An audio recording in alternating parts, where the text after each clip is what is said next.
नमस्कार दोस्तों, मैं अखिलेश। आज हम लोग बात करेंगे संविधान के एक बहुत ही महत्वपूर्ण अमेंडमेंट के बारे में।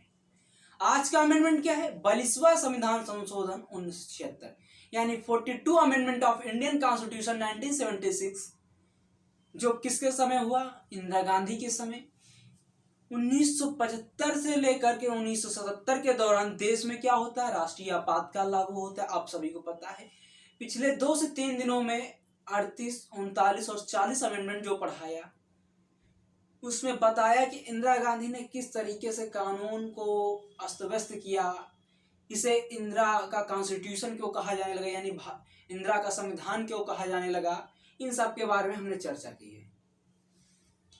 आई होप पिछला वीडियो आप सभी को पसंद आया होगा। जो लोग चैनल पर नए हैं, चैनल को सब्सक्राइब करें, पूरे वीडियो ध्यान से देखें। डेफिनेट आपको बहुत मदद मिलेगी।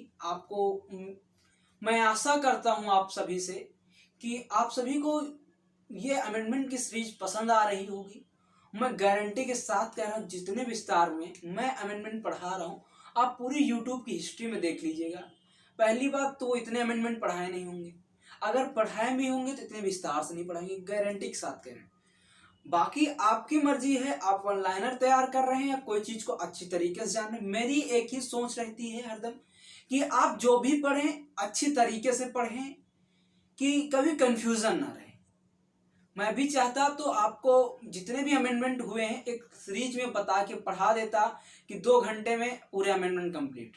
वो 2 घंटे मुझे अमेंडमेंट नहीं कंप्लीट करने हैं ना। मेरी ये कभी शुरू से जिज्ञासा रही है। मेरी यही एक जिज्ञासा रहती है कि मैं जो भी पढ़ाऊं या जो भी किसी को दूं तो 100% देने की कोशिश करता हूं। मैं ये सोचता हूं कि बच्चे को वहां से कभी इधर से उधर भटकना ना पड़े। कोई कॉन्सेप्ट है तो उसको कंफ्यूजन ना हो, एक साथ सब कुछ एक जगह पे उसको मिल जाए। क्योंकि इस चीज को मुझे कलेक्शन करने में, जिस तरह मैं मेहनत करता हूं, मैं समझ सकता हूं कि कितनी मेहनत होती है। और बच्चा जब प्रिपरेशन करने आता है ना, तो वो 50 यूट्यूब चैनल उसको देखता है, 50 जगह कोचिंग जाता है, लेकिन वो कंफ्यूजन में रहता है। वो लगता है कि मैं जो पढ़ रहा हूँ सही है। भाई, आप तब सही होगा ना जब आपके 2-3 एग्जाम क्वालिफाई नहीं होंगे, 1-2 नंबरों से रुक जाएंगे, तब आपको एहसास हो जाएगा कि जो आपकी रियल जरूरत है। तब आप डेफिनेट इस चैनल पे आएंगे, तब आप सर्च करेंगे इस चैनल को, तब आपको पता चलेगा कि वास्तव में मैं जो बता रहा था क्या है। अभी हवा हवा में जो चल रहा है, ये दुनिया बहुत बड़ी है। और ये जो सरकारी नौकरी का जो तुम जुनून लेके आए हो ना, कुछ समय बाद ठंडा हो जाएगा अगर आप मेहनत नहीं करोगे। भगवान करे कि ऐसा ना हो। और आप सभी की मैं उम्मीद करता हूँ, आशा करता हूँ कि आप सभी का सिलेक्शन हो जाए बहुत से जल्द। ठीक है, उसके लिए आपको निरंतर कंटिन्यूटी बना के रखनी पड़ेगी। तो आज हम बात करेंगे 42वें संविधान संशोधन 1976 में जो हुआ। 1975 से लेकर 1970 के दौरान देश में राष्ट्रीय आपातकाल लगा होता है। और इस समय इंदिरा गांधी देश में बहुत तेजी से क्या कर रही होती है? अमेंडमेंट, बहुत तेजी से अमेंडमेंट कर रही होती है। ठीक है। और इंदिरा गांधी अपने शासनकाल में अब तक के जितने अमेंडमेंट हुए, सबसे ज्यादा अमेंडमेंट करने वाली सरकार है इंदिरा गांधी के दौरान। इसको संविधान में 42वें संविधान संशोधन को संविधान में लघु संविधान कहा जाता है, यानी मिनी कॉन्स्टिट्यूशन ऑफ इंडिया का मिनी कॉन्स्टिट्यूशन, यानी भारत का लघु संविधान कहा जाता है। ठीक है। इसको सबसे ज्यादा इसलिए और प्रभावित करता है ये कॉन्स्टिट्यूशन, अपने आप में सबसे ज्यादा और चर्चा हो जाती है क्योंकि जो स्वर्ण सिंह समिति थी, जो कमेटी थी, उसकी सिफारिशों को इसमें प्रभावी किया गया। स्वर्ण सिंह कमेटी क्या थी अभी बताएंगे, चर्चा करेंगे, एक एक शब्द तब बता देंगे स्वर्ण सिंह कमेटी के द्वारा लागू हुआ। बस इतना जानना है कि इसमें इतने सारे अमेंडमेंट हुए, इतनी पावर को छीना गया, कुछ चीजों को जिम्मेदारी दी गई, मतलब इतना ज्यादा सप्रेस किया गया न्यायालय को। और आप सभी को कॉन्सेप्ट बता दें कि अगर सबसे ज्यादा न्यायालय को पावर को छीना गया या न्यायालय की पावर को सप्रेस या दबाया गया तो इंदिरा गांधी के दौरान ही हुआ। इंदिरा गांधी के दौरान न्यायालय की पावर को इतना दबाया गया। और सबसे ज्यादा ये किस लिए? क्योंकि इंदिरा गांधी जो अपना रायबली सीट वाला केस होता है, जयप्रकाश नारायण, जो मैंने 38वें संविधान संशोधन में चर्चा की थी, ठीक है, जो 38 अमेंडमेंट में हमने चर्चा की थी, उस पर मैंने विस्तार से बताया था जयप्रकाश नारायण इंदिरा गांधी वाला क्या केस था। अगर आप वो वीडियो नहीं देखें तो फिर से कहूंगा देखें, मजा आएगी और डेफिनेट है आपको अच्छा लगेगा। ठीक है, तो आज हम एक एक शब्द को विस्तार से जानेंगे, उसके बाद चर्चा करेंगे, उसके बाद देखते हैं। तो चलिए आइए देखते हैं 42वां संविधान संशोधन क्या था, उस पर चर्चा करते हैं। सबसे पहली बात तो 42वां संविधान संशोधन जो था ये क्या था, इसमें पहली बात क्या कहेगी, जो हमारी प्रेम्बल यानी कॉन्स्टिट्यूशन की जो प्रस्तावना है, कॉन्स्टिट्यूशन की जो प्रस्तावना है, प्रस्तावना में 3 शब्द जोड़े गए, समाजवादी, धर्मनिरपेक्ष एवं अखंडता को जोड़ा गया। तो पहला ही क्वेश्चन बन जाता है, किस अमेंडमेंट के द्वारा समाजवादी, धर्मनिरपेक्ष एवं अखंडता को जोड़ा गया? तो 42वें संविधान संशोधन 1976 द्वारा हमारी प्रियम्बल में, और फर्स्ट टाइम ही हुआ था, यानी ये फर्स्ट टाइम यानी पहली बार इतिहास में हमारी प्रियम्बल यानी प्रस्तावना को संशोधित किया गया और इसमें 3 शब्द जोड़े गए। कौन से? समाजवादी, धर्मनिरपेक्ष एवं अखंडता को जोड़ा गया। तो पहली बार संविधान प्रियम्बल में कब अमेंडमेंट होता है? तो पहली बार प्रियम्बल में 1976 में अमेंडमेंट होता है, जिसमें 42वें संविधान संशोधन द्वारा समाजवादी, धर्मनिरपेक्ष एवं अखंडता को जोड़ा गया। इतनी बात समझ में आई। दूसरी बात क्या हुई इस महत्वपूर्ण बात में? पहली बात तो समझ में आई, दूसरी बात क्या हुई? दूसरी सबसे महत्वपूर्ण बात है भाग 4। भाग 4 का को जोड़ा गया। मौलिक कर्तव्य, भाग 4 का को जोड़ा गया। भाग 4 का 51A, आप सभी को पता है भाग 4 में क्या है? DPSP यानी directive principle of state policy, article number 36 से लेकर 51 तक क्या है? भाग 4 में DPSP है, directive principle of state policy, article 36 से लेकर 51 तक, यानी कि राज्य के नीति निर्देशक तत्व। तो किस आर्टिकल से किस आर्टिकल तक? तो राज्य के 36 से लेकर 51 तक राज्य के नीति निर्देशक तत्व DPSP। उसी में संशोधन करके 42वें संविधान संशोधन 1976 द्वारा क्या जोड़ा गया? भाग 4, जिसमें क्या 51A, आर्टिकल जो 51 है ए है, उसमें बताया गया कि जो हमारे मौलिक अधिकार यानी फंडामेंटल राइट हैं 12 से 35 जो हैं, उसके साथ साथ यानी जो हमारे मौलिक अधिकार हैं उसके साथ साथ राज्य हमसे कुछ उम्मीद करता है कि हमारे कुछ मौलिक कर्तव्य होंगे, हमारे कुछ मौलिक कर्तव्य होंगे। और जब इसमें जोड़ा गया उस समय इसमें कितने मौलिक कर्तव्य जोड़े गए? 11 मौलिक कर्तव्य हमें दिए गए। तो जब ये अमेंडमेंट द्वारा जोड़ा गया तो कितने मौलिक कर्तव्य जोड़े गए? 11। ठीक है, कितने? 11 हो गए मौलिक कर्तव्य, कितने? 11 हो गए। ठीक है, पहले 10 थे, उसके बाद 11वां हुआ। हाँ, पहले 10 थे, उसके बाद एक और जोड़ा गया, तब 11 हुए। ठीक है, तो अब प्रेजेंट टाइम में कितने मौलिक कर्तव्य? 11 है। ठीक है, पहले 10 थे और उस समय जब जोड़ा गया उसके बाद एक और जोड़ दिया गया इसमें। उसके बाद राष्ट्रपति को, एक मिनट, उसके बाद राष्ट्रपति को कैबिनेट की क्या? राष्ट्रपति को कैबिनेट की सलाह के लिए बाध्यता बनाई, यानी राष्ट्रपति अगर कोई भी काम करेगा तो उसको बिना कैबिनेट की सलाह के कार्य नहीं कर पाएगा, यानी राष्ट्रपति को कैबिनेट की सलाह के लिए बाध्यता की गई। अगर राष्ट्रपति कोई कार्य कर रहा है तो वो बिना कैबिनेट की सलाह के कार्य नहीं करेगा।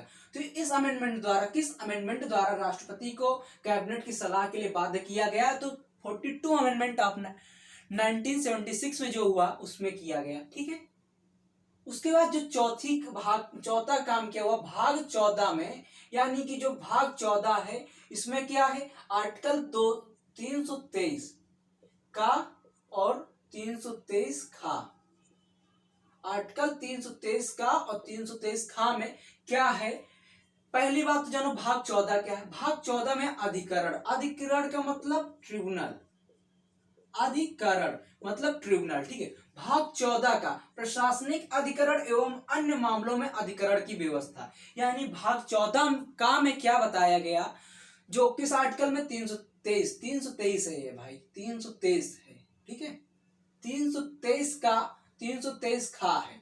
ठीक है, इसमें क्या बताया गया? प्रशासनिक अधिकरण एवं अन्य मामलों में अधिकरण की व्यवस्था। तो किस अमेंडमेंट द्वारा भाग 14 का को जोड़ा गया? तो 42वां संविधान संशोधन 1976 द्वारा।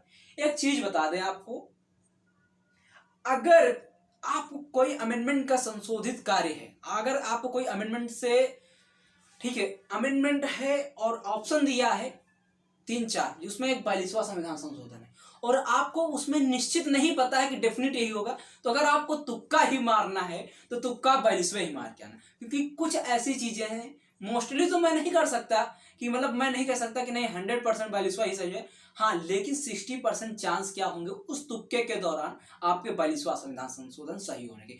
जब आपको कंफर्म नहीं है और आप सोच रहे हैं कि मैं तुक्का मारूंगा, तो तब आप 42वां ही मारें, तब मैं इसमें ये मैं सहमत हूं कि तब आप 42वां ही मारें, ठीक है, क्योंकि मेरा एक पेपर इसी से निकल गया था, उस समय मुझे जानकारी नहीं थी और मैंने तुक्का मारा था, हो गया था मेरा पेपर। तो जो चौथी बात क्या है, भाग 14 का प्रशासनिक अधिकरण एवं अन्य मामलों में अधिकरण की व्यवस्था, यानी प्रशासनिक मामलों में एवं अन्य मामलों में अधिकरण यानी ट्रिब्यूनल की व्यवस्था भाग 14 में है, किस आर्टिकल के द्वारा, तो 323 का और 323 खा के अंतर्गत। तो ये था कुछ महत्वपूर्ण बातें, इसके आगे हम चलते हैं, आगे देखते हैं क्या, चलिए आगे देखते हैं। चलिए अब देखते हैं आगे जो हुआ, आगे की क्या बातें हैं, कुछ महत्वपूर्ण बातें उनके बारे में चर्चा करेंगे, यानी जो आगे कुछ महत्वपूर्ण बातें हैं उन पर चर्चा करते हैं। तो आगे जो सबसे महत्वपूर्ण बात क्या है उस पर हम चर्चा करेंगे। 5वीं बात है 1971 की जनगणना के आधार पर 2001 तक, यानी जो 1971 में जब जनगणना होती है उसी जनसंख्या के आधार पर 2001 तक लोकसभा, एलएस का मतलब लोकसभा और राज्य विधानसभा सीटों को निश्चित किया गया। यानी कि सीधी सी बात कही कि जो 1971 में जनगणना हो रही है 2001 तक इसी जनगणना, इसी जनसंख्या के आधार पर लोकसभा और विधानसभा की सीटों का निश्चित कर दिया गया कि अगर जनसंख्या बढ़े या घटे, अब आगे चल के जनसंख्या बढ़े या घटे, लेकिन जितनी लोकसभा सीटें उतनी ही रहेंगी, कब तक, 2001 तक, और विधानसभा सीटें कब तक, 2001 तक जितनी हैं उतनी ही रहेंगी। ये 5वीं बात कही। उसके बाद इन्होंने 6वीं बात क्या कही, संवैधानिक संशोधन, यानी जो कॉन्स्टिट्यूशन में कोई संवैधानिक संशोधन किया जाए को न्यायिक जांच से बाहर किया गया। यानी कि देखो यहां पर भी इन्होंने न्यायिक जांच को क्या किया, यानी कि न्यायालय को पावर को दबा दी। यानी देखो ये देखो सीधी सी बात आपको झलक रही है, साफ बात झलक रही है कि जो संवैधानिक संशोधन को न्यायिक जांच से बाहर कर दिया। यानी इसका मतलब क्या हो, जो भी अमेंडमेंट करेंगे उसको आप न्यायिक जांच नहीं कर सकते, यानी उसको न्यायालय में नहीं ला सकते, सीधी सी बात है। तो जो चाहेंगे वो कर लेंगे, क्योंकि संसद में उस समय उनका पद चल रहा था, उनकी पावर चल रही थी, तो इसलिए ये भी किया गया। उसके बाद दूसरी बात जो सबसे बड़ी बात और हुई 7वें नंबर की बात, वो क्या, न्यायिक समीक्षा, यानी पुनः विलोकन के लिए न्यायिक समीक्षा एवं वृत्त क्षेत्र में, न्यायिक समीक्षा एवं वृत्त क्षेत्र में सुप्रीम कोर्ट और हाई कोर्ट की शक्ति में कटौती।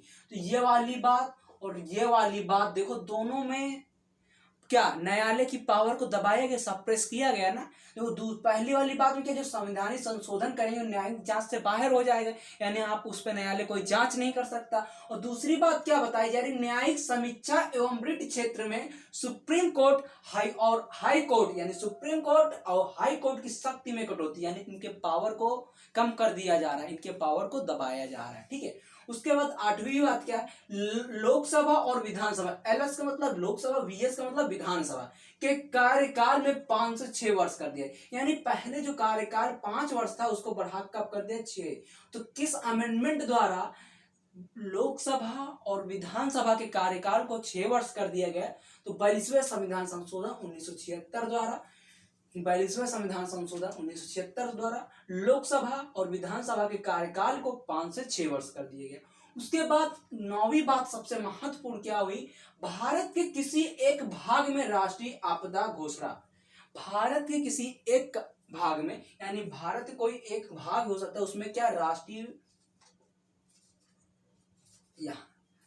आपदा घोषणा कर सकते हैं, यानी किसी एक भाग में राष्ट्रीय आपदा का घोषणा कर सकते हैं। किस अमेंडमेंट द्वारा भारत में किसी एक भाग में राष्ट्रीय आपदा की घोषणा कर सकते हैं, तो कौन सा, 42वां संविधान संशोधन 1976 द्वारा। इतनी बात समझ में आई। तो कुछ और महत्वपूर्ण बातें जिनके बारे में चर्चा करेंगे, चलिए आगे देखते हैं। चलिए कुछ और महत्वपूर्ण बातें जो संविधान संशोधन में हुई उनको भी देखते हैं। तो चलिए देखते हैं 10वीं जो बात किया है निदेशक तत्व यानी डीपीएसपी की बात कर रहे हैं। निदेशक का मतलब यहाँ पे क्या है, डीपीएसपी यानी राज्य के नीति निदेशक, डीपीएसपी समझ लो, ठीक है। DPSP director principle of state policy, article number 36 से लेकर 51 फिर से बता देता हूँ।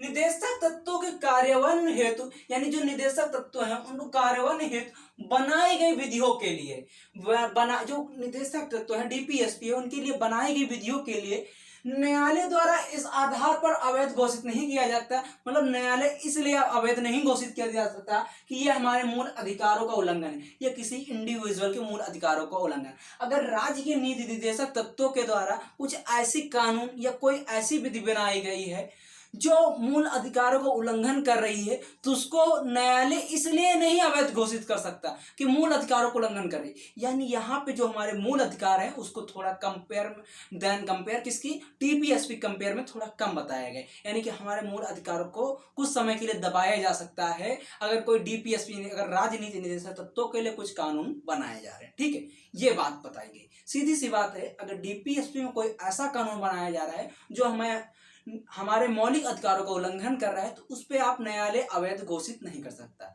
उस कानून को न्यायालय अवैध घोषित नहीं कर सकता, इस बात को बताया गया। उसके बाद दूसरी बात क्या बताएगी, संसद को राष्ट्र विरोधी कार्यकलापों को यानी संसद को राष्ट्र विरोधी कार्यकलापों के संबंध में अगर कोई राष्ट्र विरोधी कार्यकलाप कर रहा है या देश के हित में कार्य नहीं कर रहा, देश के खिलाफ बोल रहा है या आतंकवादियों का साथ दे रहा है, उस दौरान क्या होगा, संसद को राष्ट्र विरोधी कार्यकलापों संबंध में कार्यवाही करने के लिए विधियां बनाने की शक्ति यानी संसद इस पर विधि कानून बना सकती है, प्रदान की गई। और ऐसी विधियां मूल अधिकारों पर प्रभावी होंगी और ये जो विधियां होंगी किस पे, मूल अधिकारों पर भी प्रभावी होंगी। यानी कि अगर कोई व्यक्ति है वो कह दे कि वो देश के विरोध बोल रहा है यानी देश के खिलाफ बोल रहा है और उसके बाद अगर उस पर कोई प्रशासनिक कार्यवाही की जा रही है तो वो कह दे कि हमारे फंडामेंटल राइट यानी जो आर्टिकल 19 है बोलने की स्वतंत्रता और अभिव्यक्ति की स्वतंत्रता है उसके खिलाफ है, तो उस आधार पर ये नहीं कह सकता कि हमारे ये बोलने की स्वतंत्रता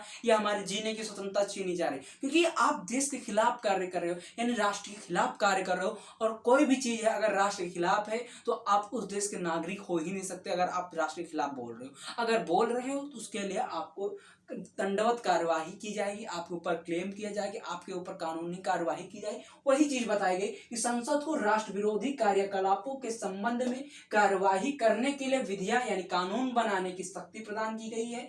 और इस ऐसी विधियां और जो ऐसे कानून बनाए जाएंगे मूल अधिकारों को पर प्रभावी होंगे यानी जो फंडामेंटल राइट है उस पर प्रभावी होंगे, उस पर लागू होंगे। यह नहीं कि फंडामेंटल राइट पे लागू नहीं, उस पर लागू होंगे।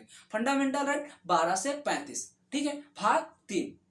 तो अब हम चलिए देखते हैं कुछ और महत्वपूर्ण बातें हैं उनके बारे में चर्चा करते हैं। चलिए आगे देखते हैं, चलिए आगे देखते हैं। अगला क्या है, अगला है फिर डीपीएसपी के बारे में यानी directive principle of state policy में 3 नए तत्व जोड़े गए।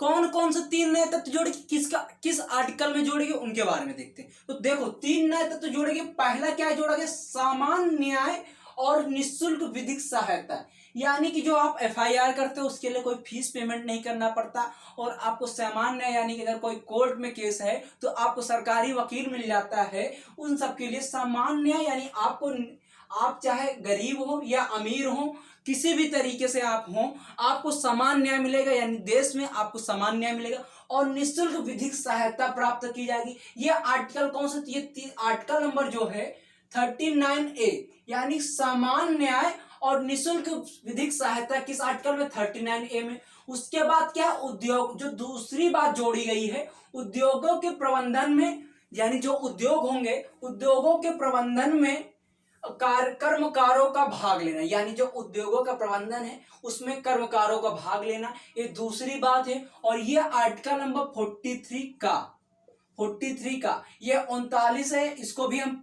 43A ही कह सकते हैं, ठीक है, 43A, ठीक है। तो पहली बात किसमें 39A और दूसरी बात 43A और जो तीसरी बात है पर्यावरण संरक्षण तथा संवर्धन, क्या, पर्यावरण संरक्षण तथा संवर्धन और वन तथा वन्य जीवों की रक्षा, यह किस आर्टिकल में, तो 48A यानी 48A इसमें जोड़ा गया है। तो 3 बातें जोड़ी गई डीपीएसपी में, 3 बातें जोड़ी गई डीपीएसपी में, 3 बातें प्रेमबल में जोड़ी प्रस्तावना में, और 3 बातें डीपीएसपी में जोड़ी गई। डीपीएसपी में 39 है, फिर 43 है, फिर 48 है। सामान्य और निःशुल्क विधिक सहायता, उद्योगों के प्रबंधन में कर्मकारों का भाग लेना, उसके बाद पर्यावरण संरक्षण तथा संवर्धन और वन तथा वन्य जीवों की रक्षा 48A में। उसके बाद जो 13वीं बात क्या है, राज्य में राष्ट्रपति शासन को 6 माह से यानी एक बार में जो किसी राज्य में अगर राष्ट्रपति शासन है तो क्या होता है 6 माह तक होता था, उसको बढ़ाकर क्या कर दिया गया 1 साल कर दिया गया। यानी अगर राज्य में राष्ट्रपति शासन है तो अधिकतम 1 साल तक लग सकता है। कितने? अधिकतम 1 साल तक लग सकता है। ठीक है, राज्य में राष्ट्रपति शासन अधिकतम कितने 1 साल तक लग सकता है। किस अमेंडमेंट द्वारा? 42वें अमेंडमेंट द्वारा 1976 द्वारा इसके कार्यकाल को बढ़ाया गया। उसके बाद 14वीं बात क्या है, किसी भी राज्य में कानून एवं व्यवस्था बनाए रखने के लिए, किसी भी राज्य में कानून एवं व्यवस्था बनाए रखने के लिए सैन्य बल भेजने की शक्ति, ये किसके पास शक्ति? ये केंद्र के पास। यानी सीधी सी बात है, केंद्र के पास ये शक्ति दी गई कि किसी भी राज्य में कानून एवं व्यवस्था को बनाए रखने के लिए सैन्य बल भेजने की शक्ति है। किस अमेंडमेंट द्वारा? 42वें अमेंडमेंट 1976 द्वारा। और बस 2-4 और महत्वपूर्ण बातें हैं, उनके बारे में चर्चा करते हैं। आइए आगे देखते हैं। चलिए आगे देखते हैं, आगे कुछ और महत्वपूर्ण बातें हैं उनके बारे में देखते हैं। तो 15वीं बात क्या कही, 5 विषयों को राज्य सूची से, जो राज्य सूची है उससे समवर्ती सूची में भेजा गया। यानी जो 5 सब्जेक्ट को, 5 विषय को राज्य सूची से समवर्ती सूची में भेजा गया। कौन कौन से? शिक्षा, वन्य जीव एवं पक्षियों का संरक्षण, नापतोल और न्याय प्रशासन एवं सुप्रीम कोर्ट और हाई कोर्ट के अलावा सभी न्यायालयों का गठन और संगठन। यानी सुप्रीम कोर्ट और हाई कोर्ट के अलावा सभी न्यायालयों का गठन और संगठन की बात कही गई। साथ ही साथ शिक्षा, तो पहले यानी 76वें जो 1976 के पहले कहाँ आती थी शिक्षा? तो किसमें आती थी? राज्य सूची में। लेकिन जब 42वां संविधान संशोधन 1976 हो रहा है, उसके बाद शिक्षा, वन्य जीव एवं पक्षियों का संरक्षण, नापतोल और न्याय प्रशासन एवं सुप्रीम कोर्ट और हाई कोर्ट के अलावा सभी न्यायालयों का गठन और संगठन किसमें भेज दिया गया? 42वें संविधान संशोधन 1976 द्वारा। ठीक है, तो इन 5 चीजों को किसमें जोड़ा गया? समवर्ती में जोड़ा गया। पहले किसमें थे? राज्य सूची में थे। उसके बाद क्या बात की? 16वीं बात क्या है, संसद और विधानमंडल में कोरम की आवश्यकता की समाप्ति। यानी जो कोरम की आवश्यकता है, गणपुत्र कोरम, आर्टिकल नंबर 100 की बात कही गई। आर्टिकल नंबर 100 में क्या है? गणपुत्र कोरम 1/10 यानी कुल सदस्यों का 1/10 सदस्य होने चाहिए। लेकिन स्पीकर हो, चाहे लोकसभा का अध्यक्ष हो, चाहे कहाँ विधानसभा का अध्यक्ष हो, उनकी मिलाकर 1/10 होना चाहिए। ठीक है, तो यह सब चीजें हैं जिनको मैंने बता चुकी, जब आर्टिकल पढ़ाए थे उनमें मैंने बताया था। अब आई होप कि आप सभी ने पढ़ा होगा, नहीं पढ़ा तो आप जाके पढ़ लें। ठीक है, तो ये बात होता है कि संसद और विधानमंडल में कोरम की आवश्यकता की समाप्ति कर दी गई। 16वें नंबर पर यह बात हुई और 42वें संविधान संशोधन द्वारा यह सारी प्रक्रिया हुई। उसके बाद 42वां संविधान संशोधन का वो 1976 में। उसके बाद 17वीं बात क्या की, संसद को यह निर्णय लेने में शक्ति प्रदान की गई। यानी जो पार्लियामेंट है, आर्टिकल नंबर कौन सा? 79, आर्टिकल नंबर 79 को संसद को यह निर्णय लेने की शक्ति प्रदान की गई कि समय समय पर अपने सदस्यों एवं समितियों के अधिकार एवं विशेषाधिकार को निर्धारण करें। यानी समय समय पर अब जिनके संसद के सदस्य, जो सांसद हैं, उनके अधिकार को, उनके विशेषाधिकार को, और जो समिति बनाई जा रही है उनके अधिकार, उनके विशेषाधिकार को निर्धारण करें। ये बात बताइए। 2 और बातें हैं जो इसमें कही, उनको भी हम देखते हैं। उसके बाद कंप्लीट होगा आपका 42वां संविधान संशोधन। ठीक है, तो चलिए उनको भी देखते हैं। चलिए कुछ और महत्वपूर्ण बातें जो 2 बची हैं उनके बारे में देखते हैं।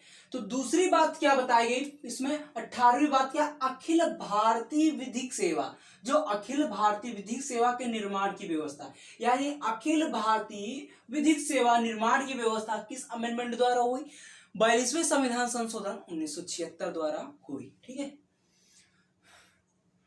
उसके बाद सिविल सेवक के दूसरे चरण के जांच के उपरांत अगर कोई सिविल सेवक अपराधी पाया जाता, उसके दूसरे चरण की जांच के उपरांत प्रतिवेदन को अधिकार को समाप्त कर दिया है। यानी अब वो किसी भी फॉर्म को फिल नहीं कर पाएगा। समाप्त कर अनुशासनात्मक कार्यवाही को छोटी किया गया। अनुशासनात्मक जो कार्यवाही होती है उसको छोटी किया गया प्रस्तावित दंड के मामले में, यानी जो उसका दंड है उसके मामले में। ठीक है, तो दूसरी बात क्या बताइए, सिविल सेवकों के दूसरे चरण के जांच के उपरांत प्रतिवेदन के अधिकार को समाप्त कर अनुशासनात्मक कार्यवाही को छोटी किया गया। क्या? अनुशासनात्मक कार्यवाही यानी